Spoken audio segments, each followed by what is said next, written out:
Solo hay que explicar cómo funciona. You need to know.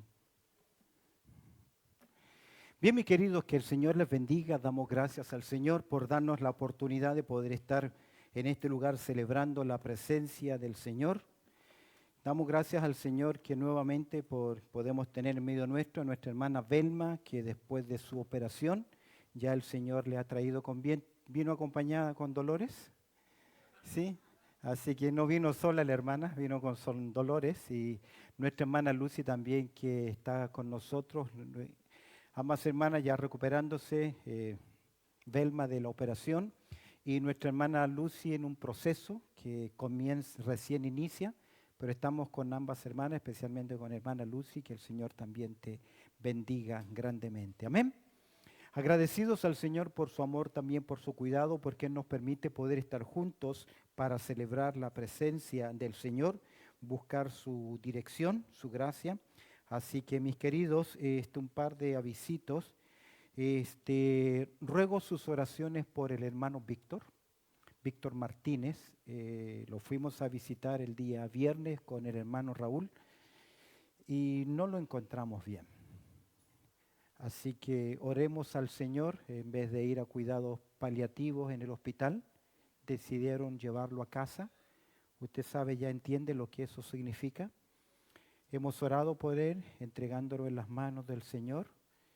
Yo agradeciéndole personalmente desde que comencé mi ministerio acá en Australia, él ha manifestado su fidelidad de estado al lado de mi familia, de mi esposa, de la familia y del ministerio que hemos realizado. Y oremos por ellos, oremos por nuestra hermana Tita, ella se ausentará como comunicó por algunas semanas, está en las manos del Señor. No es fácil, ninguno de nosotros sabemos cómo vamos a terminar. Lo que sí sabemos es que terminamos en las manos de nuestro Señor. Y eso fue interesante, porque mientras no sabíamos si Víctor nos oía o no, oramos por él y hablamos de la promesa del Salmo 23 y él pudo responder y afirmar. Es decir, cuando yo le pregunté, ¿tú tienes a tu Señor, a tu Salvador, a tu Pastor? Él me dijo, amén. ¿Estás en sus manos? Amén. Estoy en las manos del Señor. Que casi nos hace llorar a todos nosotros porque no sabíamos. Así que ruego sus oraciones por nuestro hermano. Amén. Para que el Señor les bendiga.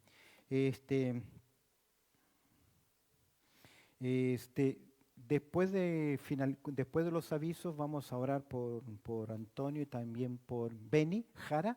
Ellos se van a ausentar de la iglesia por un par de meses, van a viajar a Perú, ¿sí? Así que van a visitar familia.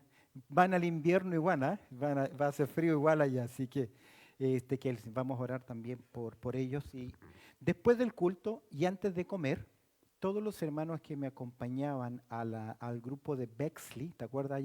Beverly Hills, favor de quedarse un minutito acá, necesito hablar con ustedes.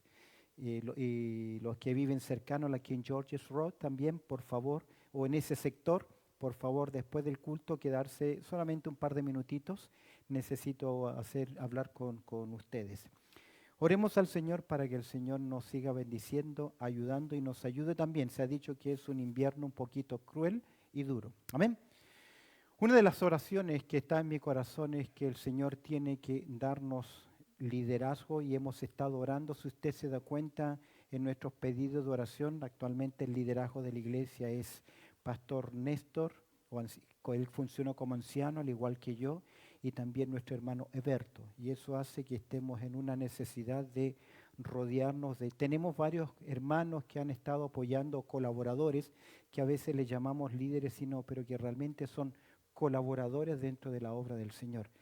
Actualmente el liderazgo de la iglesia son 3 personas, con el hermano Víctor, que ya lamentablemente ya no puede seguir ejerciendo su ministerio.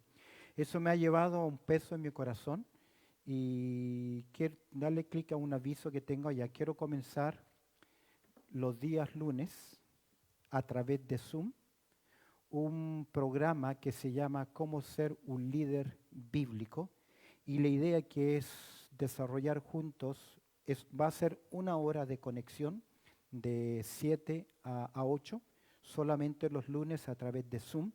Esto es para varones, así que todos los que están alrededor del liderazgo en mantenimiento, adoración, etcétera, necesitan ver la forma de apartar el día lunes y necesitan confirmar conmigo y venir a hablar porque tienen que adquirir el libro de texto. Este va a ser el libro de texto que tiene muchas lecciones, me lo ha recomendado el pastor Archila y es utilizado por un predicador llamado Paddington, que de hecho el libro que regalaron los hermanos Los Heraldos, uno que habla sobre la iglesia, cómo ser un miembro de la iglesia, uno verdecito. ¿Lo leyó ya? Amén. Es un librito que usted lo lee en 10 minutos, es cortito. Él es parte de la formación de este material, así que por favor, varones, si no sabe cómo conectarse con Zoom, los jóvenes, Cristian, Viviana, yo medio les puedo enseñar. Cuando venga Carlos, los demás muchachos noches les pueden enseñar para que ustedes sepan cómo conectarse, pero tienen que adquirir este libro. Así que si usted tiene interés, tiene que venir a hablar conmigo. ¿Amén? ¿Se entiende? Ok, ese sería mi avisito.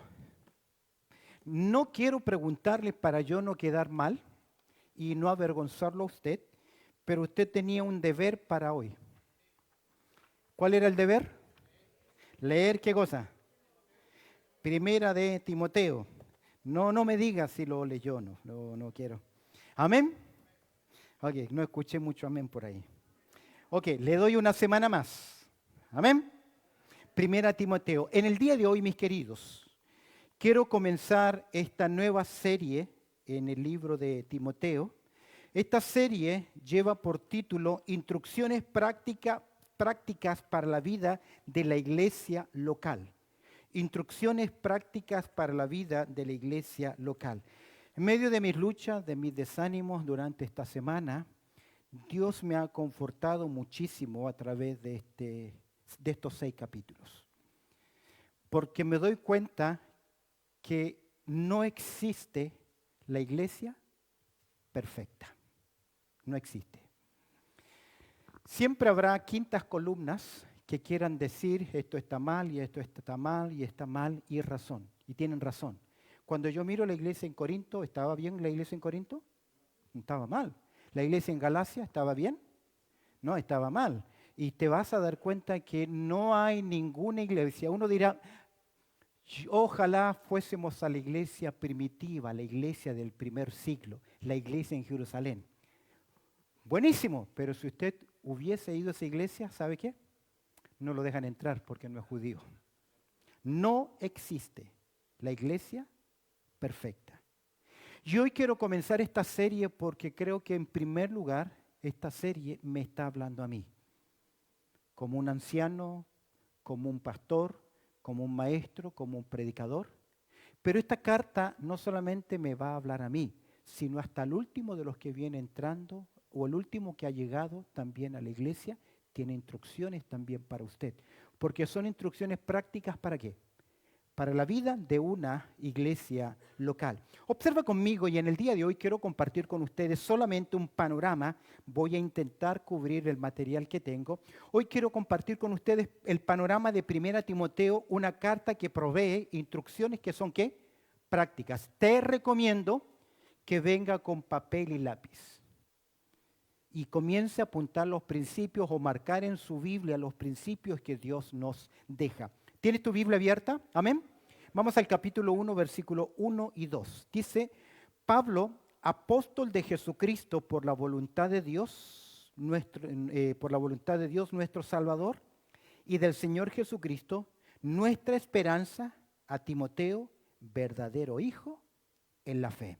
Bendito Padre Celestial, hoy hemos abierto tu palabra y queremos implorar tu gracia y tu bendición para que podamos sacar verdades prácticas para nuestras vidas. Encomiendo esta nueva serie, Señor, que no sé cuánto tiempo nos llevará, pero que la uses como tu voz en nuestras vidas para producir cambios profundos y verdaderos. En Cristo Jesús oramos. Amén y amén. Sin duda alguna, el apóstol Pablo es el más prolífero escritor del Nuevo Testamento.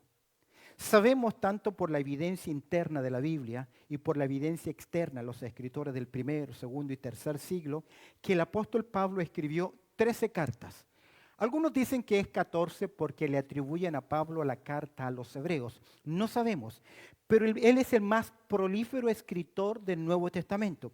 Sus escritos son conocidos como en la literatura evangélica como cartas o epístolas paulinas, o el corpus paulino también se le llama. Ahora, podemos tomar sus cartas, sus 13 cartas, y dividirlas de la siguiente forma. Es decir, hay cartas que son clasificadas como epístolas generales, como Romanos, las cartas a los Corintios, Gálatas y las cartas a Tesalónica. Son consideradas como cartas generales porque no necesariamente solo abordan temas ahí, sino que son enseñanzas doctrinales y prácticas que cubren una gran gama de enseñanzas. Siempre tú vas a ver el énfasis en el señorío y el énfasis en la obra de nuestro Señor Jesucristo. De hecho, toda la vida, el Antiguo Testamento apunta a la cruz y el Nuevo Testamento ¿a qué apunta? También a la obra consumada en la cruz. Luego están las epístolas que nosotros estudiamos, una de ellas, que se llaman las epístolas de la prisión, que son Efesios, Filipenses, Colosenses y Filemón. Estas 4 cartas se les clasifica así porque Pablo las escribe desde la ciudad de Roma, privado de su libertad. Luego tenemos un par de epístolas que son clasificadas como más escritas personalmente, son las epístolas pastorales, entre las cuales se encuentra la carta a Timoteo y la carta también a Tito. Estas epístolas son poco más personales, escritas por el apóstol Pablo a sus discípulos, a sus hijos en la fe. Si bien es cierto, Filemón también es una carta personal, también fue escrita a la iglesia donde estaba Filemón. Si usted lee bien el capítulo 1, el único capítulo que tiene Filemón, verá esto. Estas epístolas personales del gran apóstol Pablo proveen riqueza de instrucción y desafío para los creyentes como individuos, especialmente cómo se debe vivir o lo que debe hacer una iglesia que es bíblica. Pablo fue el más extraordinario ganador de almas. No hay otro con gran pasión como el apóstol Pablo, con su pasión desde su momento de su conversión. ¿Recuerda cómo se convirtió Pablo? ¿Quién le llevó el evangelio? ¿Quién lo evangelizó? Soberanamente tuvo un encuentro ¿con quién? Con Cristo Jesús. Y eso cambió su vida. Aunque él se llamó Saulo de Tarso, hablaré un poco más de su vida, pero desde su conversión y su preparación, porque él se retiró y estuvo cerca de 3 años a solas con el Señor Jesús. El Señor Jesús se le aparecía, le enseñó, le instruyó personalmente. Es por eso que Pablo dice que él es el último de los apóstoles. Como un abortivo se me apareció a mí. Él es el último. Después de él no hay más apóstoles hasta el día de hoy. Pablo es un gran ganador de almas, es un gran discipulador, es un gran lleva el evangelio, fundador de iglesia. De hecho, su filosofía se encuentra, mira conmigo, en 2 Timoteo, en el capítulo 2, versículo 2, 2 Timoteo capítulo 2, versículo 2. Ahí está la gran filosofía del apóstol Pablo. Y tú verás ahí 4 generaciones moviéndose. Mira. Lo que has oído de mí ante muchos testigos, esto encarga a hombres fieles que sean idóneos para enseñar también a quién, a otros. ¿Dónde están las 4 generaciones? Ahí están, 4 generaciones. ¿Dónde están? Pablo, Timoteo, Timoteo enseñando a otros y esos otros enseñando ¿qué? A otros. Y es así como nosotros debemos ser formados en la iglesia. Queridos, si usted nunca fue discipulado, necesita ser discipulado. Y de hecho el discipulado es de toda la vida. En este texto se logra ver el trabajo, la visión. Pablo escribe su última carta a Timoteo, porque está en su última carta, porque él no quiere que esa pasión se pierda. En este texto se logra ver el trabajo a cargo de Jesús a sus discípulos, se ve este texto en las siguientes generaciones. Jesús les dijo a sus discípulos, id y ¿qué más? Haced discípulos. Queridos, es la responsabilidad de todo creyente. Esto me hizo pensar en esto. Este versículo, esta filosofía de ministerio me hizo pensar en mi ministerio, en mi vida. ¿Tengo yo a un Pablo en mi vida? ¿Y tengo a un Timoteo también? ¿Qué significa eso? Cuando yo digo, o alguien dice, yo tengo un Pablo, ¿qué significa? Alguien que me está discipulando. pero tengo yo también ¿a quién? A un Timoteo. ¿Lo tienes tú? Esa es responsabilidad de cada uno de nosotros. Consideremos el panorama de 1 Timoteo juntos. Veamos el panorama de Timoteo. En primer lugar, quiero que consideremos, vuelvo al capítulo 1, dice el verso 1, Pablo, ¿qué? Apóstol de Jesucristo por mandato de Dios nuestro Salvador y del Señor Jesucristo, nuestra esperanza. No vas a ver en los escritos de Pablo que deja solamente a Jesús como Salvador. Siempre lo incluye como ¿qué? Como Señor, porque ese Señor reconoce su deidad y su autoridad sobre cada uno de nosotros. ¿Qué sabemos acerca de Pablo? Veamos la cronología breve de la vida del apóstol Pablo. En el libro de los Hechos aparece 2 veces, interesantemente. ¿Sabes cuándo aparece por primera vez Saulo de Tarso en el libro de los Hechos, en el relato bíblico? ¿Dónde aparece? En el capítulo 7. ¿Cuándo están qué? Lapidando o apedreando a Esteban. Y él le entrega las ropas de Esteban y él consiente en esa ejecución. ¡Wow!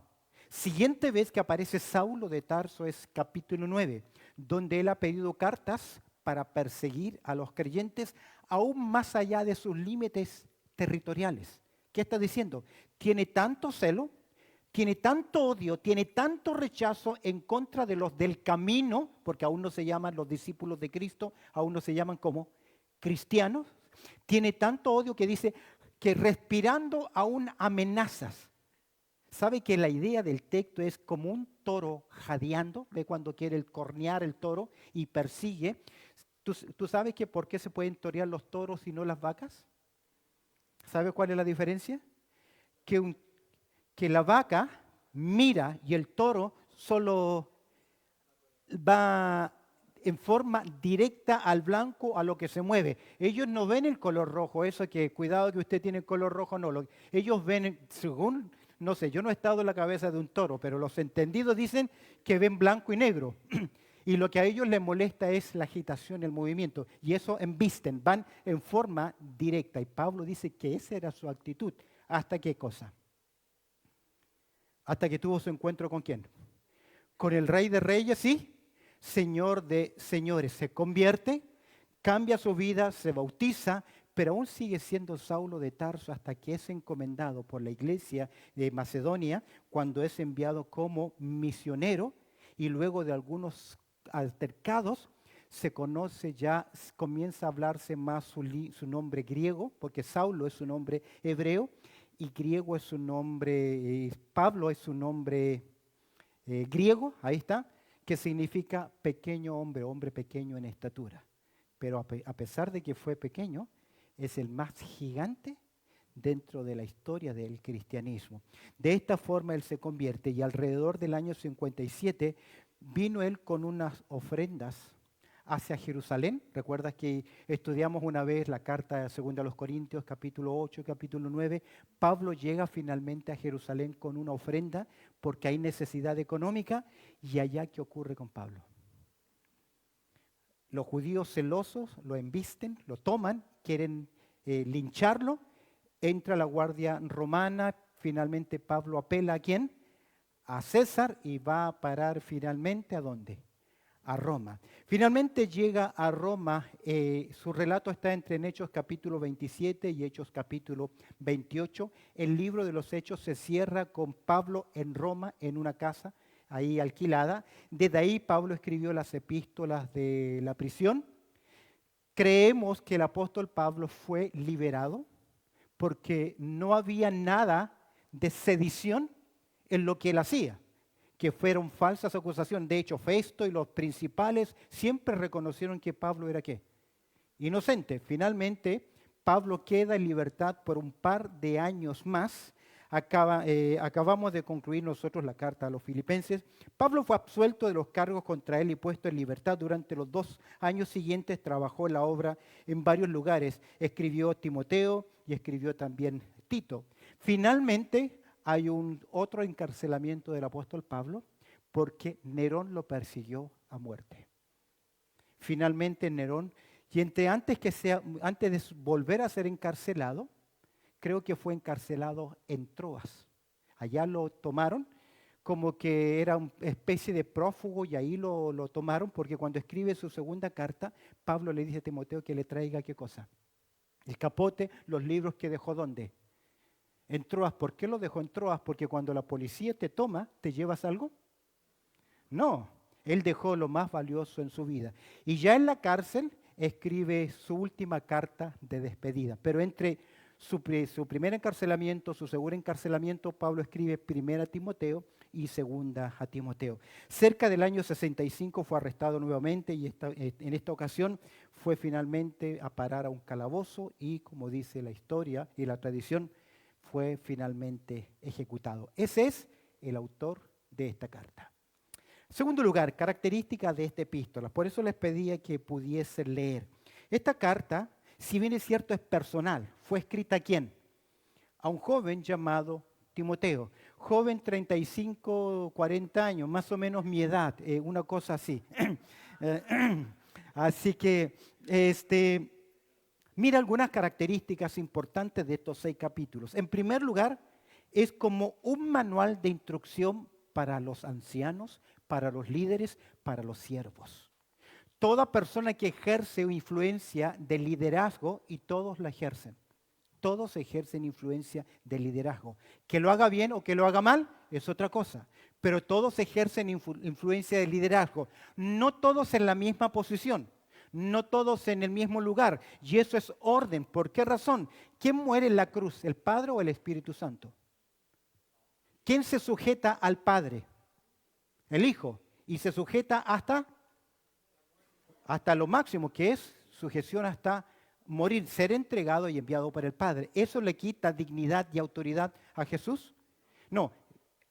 Ante Dios siguen siendo los 3 Dios, pero hay funciones que son diferentes. Usted tiene un liderazgo, pero posiblemente en funciones diferentes. Y sirve como un manual, ya que mira, sirve como un manual, sirve también como una motivación para el siervo, este libro, y sirve también como mandatos para la vida de una iglesia local. Estas son las características de esta epístola. Es un manual para el servicio, es una motivación para el siervo, pero también son mandatos prácticos para la vida de una iglesia. Observa conmigo cómo es como un manual para el siervo. En el capítulo 3, mira conmigo el verso 15, capítulo 3, versículo 15. Mira lo que le dice Pablo a Timoteo. Como un manual para el siervo. ¿Qué le dice Pablo a Timoteo? 3:15. Para que si tardo, ¿qué?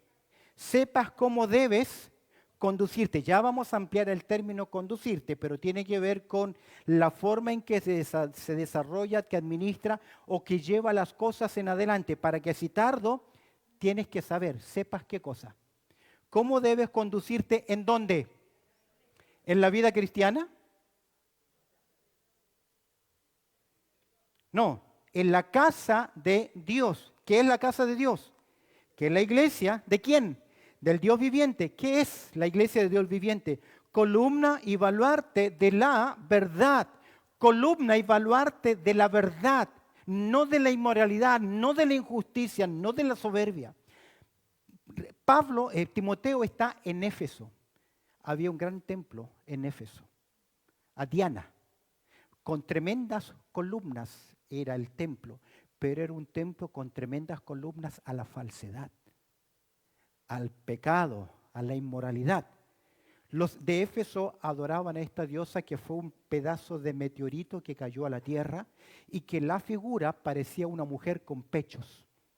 Y ellos tomaron esto para adorarla. Es por eso que cuando Pablo llega, todos los fabricantes de imágenes se fueron, todo el, ¿cómo se llama? El comercio de estatuitas fueron a protestar porque les estaba arruinando el negocio. Por eso Pablo le dice a la iglesia que es columna, baluarte de qué?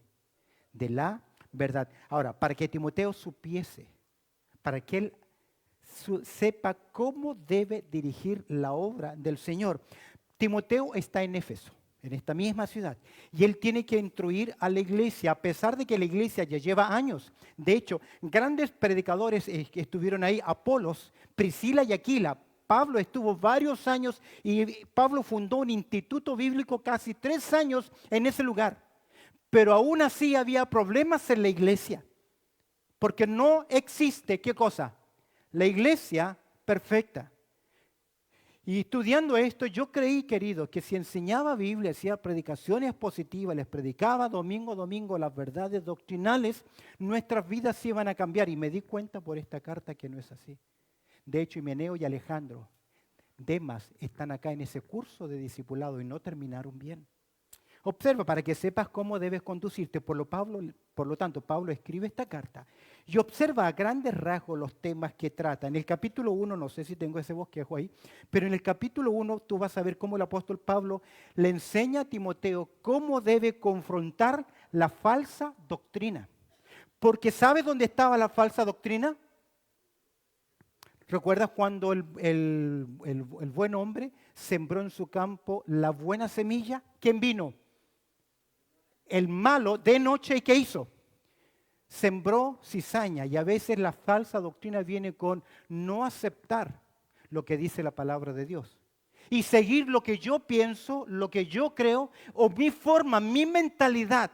Queridos, el creyente que ha nacido de nuevo, escúcheme bien, oye la voz de su buen pastor y ¿qué hace? Le sigue. El inconverso no entiende, no logra verlo, no lo puede discernir. Porque las escrituras no se disciernen cómo. Racionalmente ni intelectualmente. Se entienden cómo. Espiritualmente. Y para eso necesitas la mente ¿de qué? De Cristo. Y creo que este es un muy buen evaluador personal. Si yo no me logro sujetar a la autoridad de la palabra de Dios, hay un problema espiritual en mi vida. Es muy posible que aún no sea salvo. Que esté en el Evangelio, que viva del Evangelio. Cuando Jesús se encomendó a sus discípulos, a los 70, a hacer milagros y a echar fuera demonios, ¿estaba Judas con él? ¿Con ellos? Sí. ¿Y tuvo autoridad para hacer milagros? Claro que sí. ¿Pero era salvo? Nunca fue salvo. Miremos cómo él termina. Entonces, en el capítulo 1, Pablo tiene que abordar temas fuertes. De hecho, mira el verso 20, solo para mencionar, hablando de los falsos enseñanzas, de los cuales son Himeneo y Alejandro. ¿Qué dice Pablo? Estos eran posiblemente líderes en la iglesia en Éfeso. ¿Y qué hizo Pablo con ellos? 1:20. Los entregué a Satanás. Wow. Cada vez que alguien sale de la iglesia, no sale bien de una iglesia, pierde una cobertura de protección que Dios tiene con cada iglesia. Sobre todo si sale mal en rebeldía o en enojo. Es serio, pero como no lo hemos enseñado, la gente que a veces no lo sabe, no nos gusta algo y ya queremos ¿qué? Irnos. Es serio, a la luz de las Escrituras es serio. Por eso Pablo, Timoteo, ¿qué tiene que hacer? En primer lugar, confrontar la falsa doctrina. ¿Y cómo lo tiene que hacer? Con valentía, hacer callar a los falsos. En segundo lugar, el capítulo 2 debe cuidar la adoración pública. Y si tú miras en el capítulo 2, les va a decir, verso 8, quiero que los hombres oren en todo lugar levantando sus manos santas, sin iras ni contienda. Le dice, ¿quiénes son responsables en la iglesia de llevar la adoración? ¿Quiénes son? ¿Qué dice ahí el texto? Hombres. Ahora, en la Biblia hay muchas palabras que se traducen hombres y una de ellas es antropos, que significa hombre y mujer, es genérico. Pero aquí es andres o andros, que significa varón o esposo, que no puede ser aplicado ¿a quién? A una mujer. Por lo tanto, ya en principio, y ahí Pablo al final te va a decir que la mujer debe estar sujeta en sujeción. Ahora, cuando lo estudiemos, vamos a separar qué es cultural y qué es el mandato bíblico. ¿Lo tiene? Porque muchas de nuestras excusas son, no, eso fue en aquel tiempo porque era ¿qué cosa? Cultural. Pablo enseña un principio que traspasa la cultura. ¿Sabes por qué? Porque va a citar la Escritura y va a decir, ¿quién fue creado primero? ¿Ah? ¿Y quién cayó primero? Entonces Pablo presenta un argumento teológico que el verdadero creyente debe ¿qué? No, nos gusta, no debemos ¿qué? Aceptar. Entonces, la Biblia no autoriza a ninguna mujer pastora. No lo autoriza. No es bíblico. Si usted asiste o medio asiste o los que nos están viendo asisten a la luz de las Escrituras, ya partimos ¿qué? Mal. Ahora, cuidado. Nadie es ¿qué? Perfecto. Y nadie cumple todas las Escrituras. Dejando a un lado, cuida la adoración también en el capítulo 3. Mira, así como se va a hablar de parte de la adoración, también se va a hablar de los líderes. Y Pablo le va a decir en el capítulo 3 que no podemos poner a líderes porque existe la necesidad. Tienen que haber dos cosas. ¿Te acuerdas en el discipulado? Pablo le dice que sean fieles y ¿qué más? Idóneos. Dos palabras importantes. ¿Por qué? Porque el líder enseña no simplemente por la habilidad, sino también por el carácter. Porque estamos llenos de buenas habilidades, de capacidades, pero ¿qué del carácter? ¿Qué de la vida? Por eso el capítulo 2 habla de la conducta y la madurez de los que deben ejercer el liderazgo. ¿Sabe por qué? Mira, estás en el capítulo 3. ¿Por qué razón deben cuidarlo? 2 veces, hablando de líderes, aparece la palabra diablo. Y para mí, entre líderes espirituales y diablo no debieran ir, ¿qué? En la misma línea. ¿Pero por qué? Porque hay cualidades que deben ser desarrolladas. Y eso es lo que me ha pesado. Formar, en este caso, líderes. En el capítulo 4, Pablo va a hablar a Timoteo, predica la palabra, va a hablar sobre la falsa enseñanza, doctrinas de demonio, cómo se corrige el error. ¿Cómo se corrige el error? ¿Ah? Con la verdad, conociendo la verdad. Ahora, si yo no conozco la verdad, ¿cómo puedo discernir el error? Dígame. No hay forma. No puedes. Por eso, ahora, eso va a ser opiniones. Cuestiones, usted opina, yo opino, nosotros opinamos y nos peleamos por opiniones. Pero aquí, ¿quién corta la torta? ¿Quién hace el corte? ¿Quién hace ese corte? La palabra. Y a ella debemos, ¿qué? Obedecerla o sujetarnos, no hay vuelta. Por eso Pablo en el capítulo 4 va a enfatizar a Timoteo, predica la palabra, ten cuidado de ti mismo. Mira al final, ten cuidado de ti mismo, capítulo 4. ¿Y qué más? Y de la doctrina. ¿Qué debe hacer Timoteo? Persiste en ello, pues haciendo esto te salvarás a ti mismo y a los que te oyeren. Oye, yo pensé que Timoteo ya era salvo. Pero ahí le dice Pablo, mira, te salvarás. Y otra cosa, ¿te salvarás a quién? A ti mismo. Bueno, yo pensé que la salvación era de quién? Del Señor. Pero ¿de qué viene hablando Pablo? De la falsa enseñanza, falsa doctrina. Entonces, perseverando Timoteo en la sana doctrina, se va a salvar, se va a proteger, a sí mismo, se va a salvar ¿de qué? Del error. ¿Y a quién más? Dice el texto, y a los que te. ¿Por qué? Porque si usted está en una mala iglesia, con mala enseñanza, por favor, no quiero decir que nosotros somos dueños de la verdad absoluta, porque no es cierto. Todos tenemos nuestros errores y yo paso más pidiendo perdón que otra cosa, porque nos equivocamos.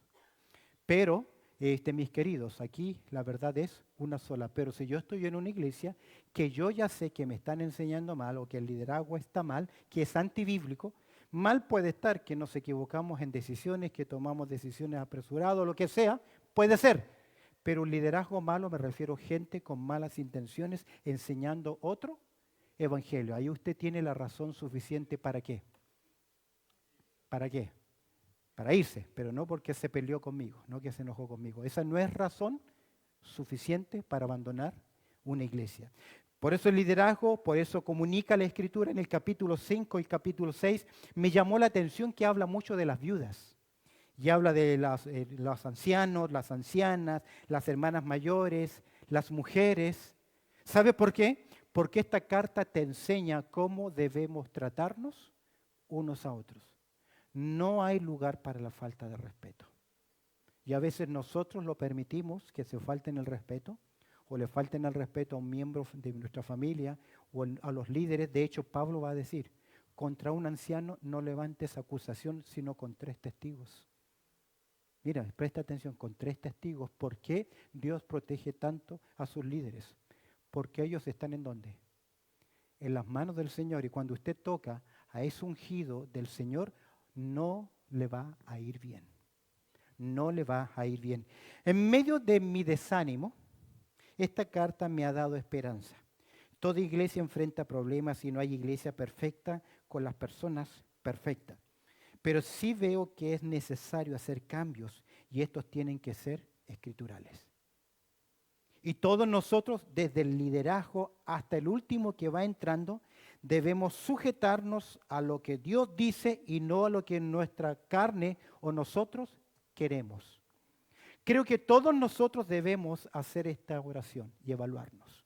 Quiero mostrarte 3 versículos porque si Pablo está escribiendo acá para ayudar como un manual para el siervo, para usted, para mí, creo que sería muy buen momento en que nos detengamos por un momento y leamos estos 3 versículos. Acompáñame al libro de Job, al capítulo 34. Job capítulo 34, el verso 32. Quiero que marques este versículo en tu Biblia y lo uses en tu vida. Job capítulo 34, verso 32. ¿Lo tienes? Está antes de los salmos, ¿sí? ¿O no? Mira lo que dice. Enséñame, mira la oración que hay acá. Enséñame qué cosa. Tú lo que yo no veo. Si hice mal, no lo haré más. Detengámonos por un momento. ¿Está? ¿Lo encontró, no? 34, 32. ¿Está bien o no? Porque a veces uno escribe una cita y sale con otra. ¿Está bien? Enséñame tú ¿qué hay acá? Una oración de alguien que está pidiendo a Dios, hazme ver cosas, hazme ver áreas grises en mi vida. Mire, este texto es suyo, ese texto es para una oración. Enséñame tú lo que yo no veo, pero esto tiene un precio. No puede decirle, Señor, muéstrame, si no está dispuesto a qué. Porque ¿qué dice el resto del versículo? Si hice mal, no lo haré más. Ahí hay una decisión, ¿lo tiene? Amén. Entonces, ese es un manual, la Biblia es un manual para nuestra formación. Ok, Salmo capítulo 19. Salmo capítulo 19. Mira el versículo 12. Salmo capítulo 19, versículo 12. ¿Qué dice? ¿Quién podrá entender sus propios errores? Líbrame de los que me son ocultos. Aquí la pregunta es retórica. ¿Quién podrá entender sus propios errores? ¿Los entendemos? No. Los proyectamos o nos justificamos, pero no los reconocemos. ¿Pero qué dice aquí? Muéstrame y cuál es la respuesta humana. Líbrame de los que me son ocultos. La idea es, absuélveme, déjame sin castigo, porque en cierta forma el salmista está reconociendo ¿qué cosa? Que hay faltas en su vida y que a veces no las puede ver. Salmo 139, último versículo en este punto para cerrarlo.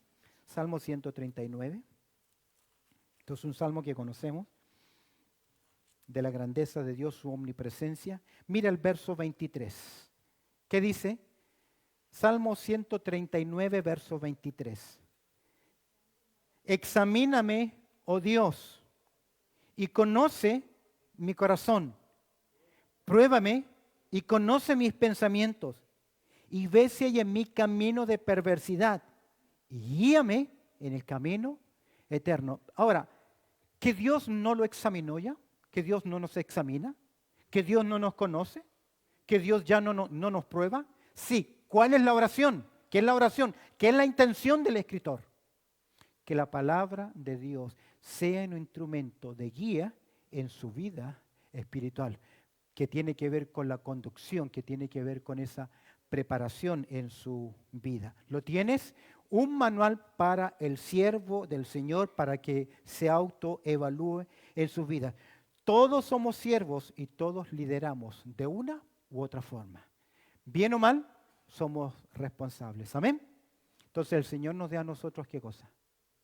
Entendimiento a la luz de qué? de no nuestro caprichoso corazón. Si bien es cierto, es un manual para el siervo, creo que esta carta, en segundo lugar, es un manual de motivación para el siervo. Pablo escribe estas palabras a Timoteo porque Timoteo es un siervo de Dios. Timoteo es un tremendo siervo de Dios, conocedor de la palabra. Pablo lo envía a las iglesias cuando hay problemas doctrinales. Ok, ¿a quién vamos a enviar a corregir doctrina? ¿A un aprendiz o a un maestro? ¿A quién? Al maestro. A él lo vamos a enviar. Mira lo que dice en Timoteo en el capítulo 1, verso 3. 1:3. Como te rogué que te quedases en Éfeso, aquí más que nada más que ruego casi tiene un imperativo de una orden, cuando fui a Macedonia. ¿Y por qué tenía que quedarse en Éfeso? Para que mandases, término militar, a algunos que enseñan diferente ¿qué? Doctrina. Es decir, es un manual para motivar a Timoteo en qué cosa. Protege la sana doctrina. Yo pensé solamente que si la predico es suficiente. No, nuestro llamado es protegerla. Observa lo que dice Judas en el verso 3. Judas 3. Ve el libro de Judas. No le digo capítulo porque no tiene. Verso 3. Mira, Judas, por favor, abre tu Biblia ahí. Búscalo. ¿Estás ahí ya? Judas, verso 3. Judas está antes de Apocalipsis. Estoy preguntando antes, me dice después. Antes. Ok, ¿qué dice? Amados, por la gran solicitud que tenía de escribiros acerca de nuestro común salvación, me ha sido ¿qué? Necesario escribiros, ¿qué más? Exhortándoos que contendáis como ardientemente por la fe que ha sido dada una vez a los santos. El término fe acá no es tu fe, mi fe, la confianza o la base de la salvación. Aquí la fe es doctrina. Es decir, los que están recibiendo esta carta tienen que luchar, contender, y todo el contenido de la carta de Judas es para hablar de las estrellas errantes, de las nubes sin aguas, de aquellos que están destinados a perdición porque son falsos maestros. Entonces Timoteo necesita ser motivado a que continúe predicando, enseñando, confrontando los conflictos. ¿Por qué razón? Porque Timoteo, a pesar de que es un siervo del Señor, que conoce la doctrina, al igual que todos nosotros, también lucha. Y tenía periodos muchas veces de mucho desánimo. Observa cómo Pablo va a animar a Timoteo, cómo va a motivar Pablo a Timoteo. Va a motivarlo porque Timoteo tiene, capítulo 5, el verso 23, un versículo que no sé por qué le gusta a muchas personas. Timoteo, 1 Timoteo capítulo 5, verso 23. No sé por qué a algunos les gusta este versículo. Yo no le veo sentido. ¿Qué le dice el verso 23 a Timoteo? Ya no bebas agua, sino usas ¿de qué? Un poco de vino, con énfasis. Algunos le quitan el poco y ponen solamente bebe vino. No vamos a entrar en la polémica de la exégesis ahí, pero mira, Timoteo tenía problemas ¿qué? Físicos. Ojo, ¿Pablo tenía el don de sanidad? Sí. ¿Por qué no lo sanó? Que no es tan cerca. Ok. ¿No se llevaban los paños de Pablo y se los ponían a los enfermos y se sanaban? ¿Por qué no le mandó por una carta? Mira, te mando este paño, póntelo en el estómago y te sanas. Es porque ya Pablo perdió su capacidad de hacer esos milagros, porque esos milagros no son para toda la historia de la iglesia, sino que son en un periodo de tiempo cuando Pablo era utilizado para traer una nueva revelación, eran para confirmar el mensaje. Aquí están arreglando, una vez que terminen de arreglar, ¿van a seguir blanqueando las luces? ¿Van a ver los señales de cuidado? No, ¿por qué? Porque ya se terminó el trabajo. Así también los dones de señales tuvieron su propósito. Entonces tenemos acá una persona que tiene problemas, ¿qué? Físicos, para decirle a Timoteo, soluciona eso, pero no dejes de servir. Porque algunos se jubilan, ¿qué? Antes de tiempo. Ya me dio artritis en mi dedo, ya no puedo cantar más. ¿Qué tiene que ver la mano con hablar? Ok, Timoteo, otra cosa más. Timoteo tenía problemas físicos, pero también Timoteo tenía periodo de mucho desánimo. Mira el capítulo 4, verso 14. Mira lo que le dice Pablo. No descuides el don que hay en ti, que te fue dado mediante ¿qué? Profecía con la imposición de las manos del presbiterio.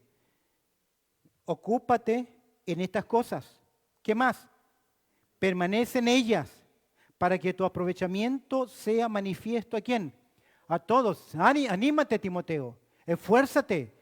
La vida cristiana no solamente recibir, requiere sacrificio. Requiere sacrificio. Ahora, yo no creo que venir a la iglesia es un sacrificio, aunque usted venga de lejos, porque es un privilegio que el Señor le permite poder tener. Pero entiendo que a veces el venir, el cansancio de una semana, la distancia, ¿es qué cosa? Un sacrificio. Por eso tome estas palabras como ánimo de parte del Señor. Ten cuidado de ti mismo y de la doctrina, le dice Timoteo. ¿Por qué? Timoteo tenía periodos de qué? De desánimo. Luchaba. Aviva el fuego del don. Úsalo, úsalo. ¿Qué don tiene usted, mi querido? ¿Qué don tiene? Don Pirulero, decía mi abuela. ¿Qué don tiene? Usted debe desarrollar, avivar ese don. Usted es responsable. Va a dar cuenta por eso. Más temprano que tarde va a dar cuenta por eso. Y el mismo capítulo 4, verso 12, tenía otro problema, que algunos menospreciaban a Timoteo porque dentro del grupo era relativamente ¿qué? Joven. Mira lo que dice el verso 12. Ninguno tenga ¿qué?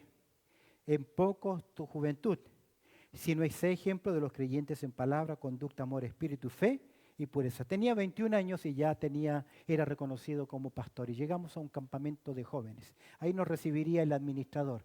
Llegamos ahí temprano a la mañana ese día, después vendrían todos los demás, llevábamos la comida, todo lo que se iba a utilizar. Llamamos y cuando vino el encargado y me presento, yo soy Andrés Escara, te hablé con usted. Ay, me dice, usted es el pastor, y me miró como 4 veces de arriba abajo, 4 veces, 21 años, porque para él era casi imposible, siendo tan joven, que ya estuviese ejerciendo el ministerio pastoral. ¿Y Pablo qué le dice a Timoteo? Claro que eso fue hace años atrás. Ninguno tenga que en poco tu juventud. ¿Logra ver cómo Pablo da esta carta para corregir problemas? ¿Logra ver cómo Pablo escribe esta carta para qué? Animar. ¿Cuándo fue la última vez que usted animó a alguien? Que animó a alguno de los líderes. ¿Cuándo fue la última vez que usted dijo, hermano, estoy contigo, oramos por ti, sigue adelante? Por lo tanto, Pablo anima a Timoteo a ser fiel.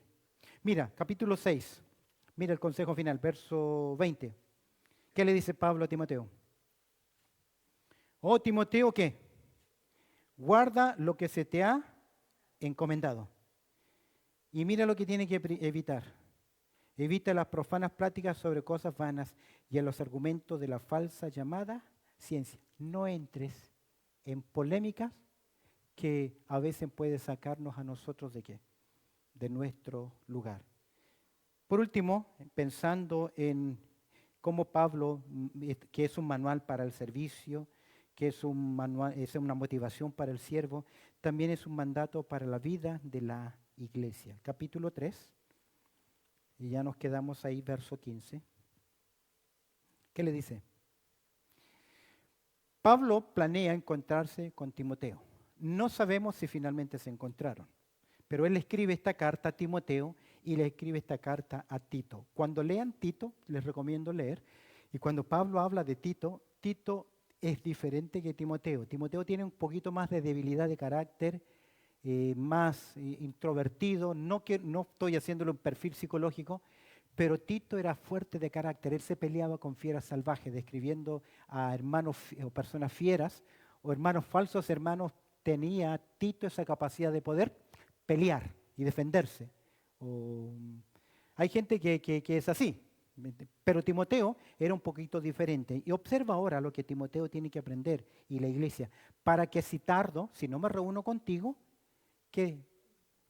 3:15, sepas cómo debes ¿qué? Conducirte. ¿En dónde? No solamente él, sino también cómo se debe conducir en la casa de Dios y los que son parte de la casa de Dios. Amén. 43. Permíteme un punto más.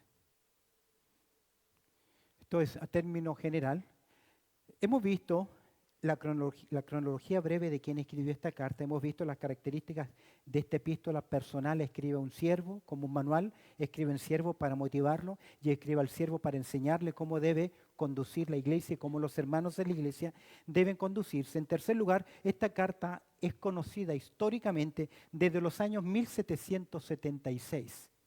En el año 1776, Paul Anton llamó a estas cartas, primera y segunda Timoteo y Tito, las denominó epístolas pastorales. Aunque, en esencia, Timoteo y Tito no eran pastores, no eran ancianos, eran representantes de los apóstoles. No tenían ellos virtudes, pero como los apóstoles estaban vivos, tenía peso que Pablo escribiese una carta a favor de Tito, a favor de Timoteo y llegase a alguna iglesia. En cierta forma tenían casi una representación, una autoridad representativa ¿de quién? De un apóstol. Pero eso no fue sucesión apostólica, porque no siempre Timoteo tiene que poner a pastores. Tito tiene que arreglar los problemas, limpiarla y hacerla de nuevo. Pero Timoteo en su carta tiene que corregir, tiene que instruir, tiene que formar. ¿Me explico? ¿Por qué lo hacen? Porque ellos tienen autoridad de un apóstol y van con un documento escrito.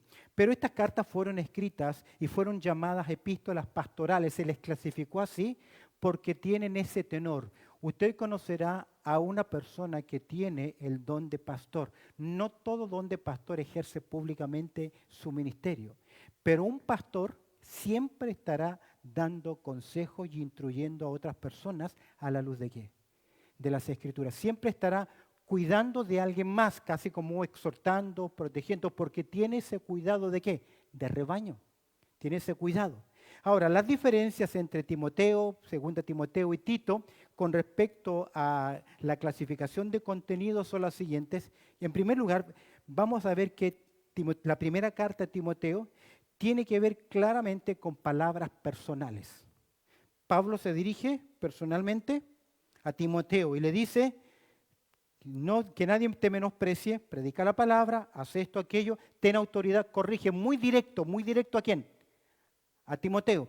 La segunda carta a Timoteo tiene que ver más que contenido personal, se ve más, si bien es cierto, está escrita a Timoteo, es más personal hacia Pablo, porque Pablo le escribe, ven a verme qué. Pronto, ¿nota la diferencia? Una es más pastoral, la otra es un poquito más personal. Timoteo, Pablo y Timoteo, mi hijo en la fe, ven a verme pronto, lo que tú aprendiste de mí, esto también enseña. A otro, te encarezco delante de Dios y del Señor Jesucristo. Notas que hay más relación personal. Mientras que Tito es una combinación entre una carta pastoral, consejos, y la relación de Pablo con Tito. ¿Lo tiene? De esta forma nosotros tenemos el consejo de Dios. Se me fue el tiempo. Quedamos con un último punto para la próximo tema. Porque Pablo acá en esta carta, ¿sabes qué? Lo que me llamó más la atención, que Pablo menciona al diablo varias veces en este texto. Y yo pensé que en la iglesia no hay que mencionarlo, porque alguno dice, si lo menciona se mete. No es así, pero es porque donde Dios obra, también lo hace ¿quién? Satanás. Y debemos, líderes y la congregación, debemos estar ¿qué? Atentos. ¿Cuál es la conclusión de lo que hoy hemos observado? Que nuestras vidas, que nuestra iglesia debe sujetarse ¿a qué? A lo que enseña la palabra de Dios. Cuando nos sujetamos a ello, ¿nos gusta? ¿Qué perdemos? Sí, perdemos gente. Porque no vamos a aceptar que una visión, que un sueño, que una revelación. Vamos a sujetarnos a lo que Dios dice en su palabra. Y eso también tiene que un precio que cumplir. Amén. Acompáñeme en oración. Bendito Padre Celestial, hoy hemos abierto esta carta interesante, en la cual encontramos verdades muy prácticas, Señor, y que te pido que me des de tu gracia para poder compartirlas, pero también a tu pueblo, oídos atentos para escuchar el consejo de ella. Pues oramos dándote muchas gracias a través del precioso nombre de Cristo Jesús.